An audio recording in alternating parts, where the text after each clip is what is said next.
네, 안녕하세요. 매일매일 취업 준비와 또 직장 생활에 대한 유용한 정보를 통계와 함께 살펴보는 시간 취업 와글와글의 이지연입니다. 두 분은요, 혹시 스마트폰 사용하시는지 모르겠는데요. 가장 즐겨 하시는 앱 있다면 무엇일까요? 네. 그럼 하은 씨는? 네, 저는 뭐 정보. 이렇게 채팅하는 거랑 그다음에 서울시 교통 정보를 자주 이용해요. 네, 어느 길이 막히는지 네, 그런 것들. 저도 뭐 채팅을 당연히 기본적으로 많이 하고 있고요. 네. 그래서 저는 이렇게 게임하는 게 있어요. 네. 그 게임을 말할 수는 없는데. 맛집 앱 잘 쓰시잖아요. 예. 네. 예, 게임 많이 합니다. 왜요? 네, 오늘은 관련 조사 결과 준비를 해봤는데요. 최근 1, 2년 동안에 정말 스마트폰 사용자들이 급증했죠. 현재 16만여 개의 아이폰 앱이 이용자들에게 각종 정보 제공을 하고 있는데요. 물론 누가 어떻게 활용하느냐에 따라서 효과는 천차만별이겠죠. 그렇다면 구직자에게 유용한 앱은 어떤 것들이 있을까요? 지금부터 확인해 보시죠.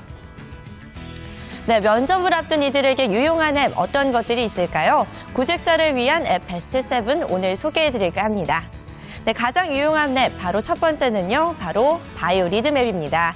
면접 전날 밤새워 준비하다 보면 다음날 컨디션에 영향을 미칠 수가 있는데요. 평소와 비슷한 시간에 잠들도록 노력하는 게 중요하겠죠. 신체적, 정서적, 그리고 지적 바이오 리듬 주기를 확인해 보시고요. 부족한 부분을 보강해 본다면 효과적이지 않을까 하는 생각입니다. 네, 계속해서 이 앱 두 번째 살펴보도록 할 텐데요. 그 바로 두 번째는 서울 버스 앱입니다. 면접 당일 지각은 감점 요소라는 점 많은 분들 이미 알고 계실 텐데요. 교통 관련 앱을 이용하면 버스 노선 운행 경로와 운행 시간, 그리고 정류장 검색 등으로 면접 장소 찾기가 훨씬 더 수월합니다. 버스 도착 시간과 현재 또 버스가 어느 지점에 있는지도 알 수 있기 때문에 지각 걱정은 안 하셔도 되겠죠? 네, 구직자에게 유용한 베스트 3, 그 세 번째 앱은요, 바로 뉴스 앱입니다. 면접 질문에서 꼭 빠지지 않는 게 있다면 바로 시사상식인데요.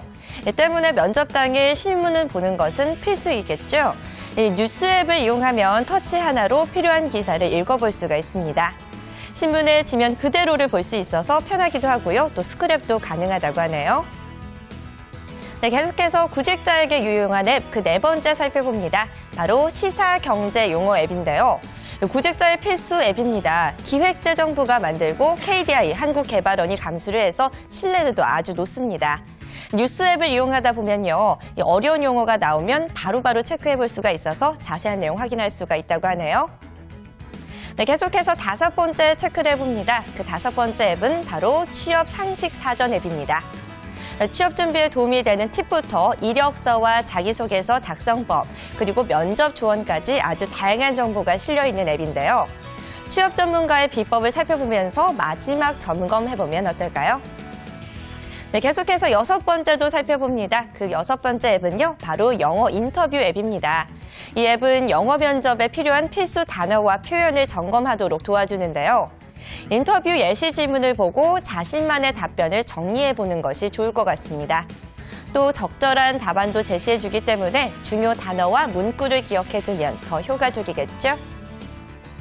네, 마지막에 이 베스트 7 살펴보도록 합니다. 구직자에게 유용한 마지막 앱 베스트 7, 바로 트위터 앱인데요. 지원자들은 면접이 끝난 후에 정보를 공유하는 인맥으로 활용할 수가 있습니다. 면접 당시 본인이 놓쳤던 부분도 확인할 수가 있고요. 해당 기업의 이 마이크로 블로그를 통해서 최신 기업 소식 등을 업데이트할 수도 있습니다. 네, 지금까지 구직자들을 위한 유용한 앱 베스트 7 소개를 해드렸는데요. 이 7가지 앱만 잘 활용해 보신다면 취업 성공에 조금 더 가까이 갈 수 있지 않을까 하는 생각입니다. 저는 취업 와글와글의 이지연이었습니다.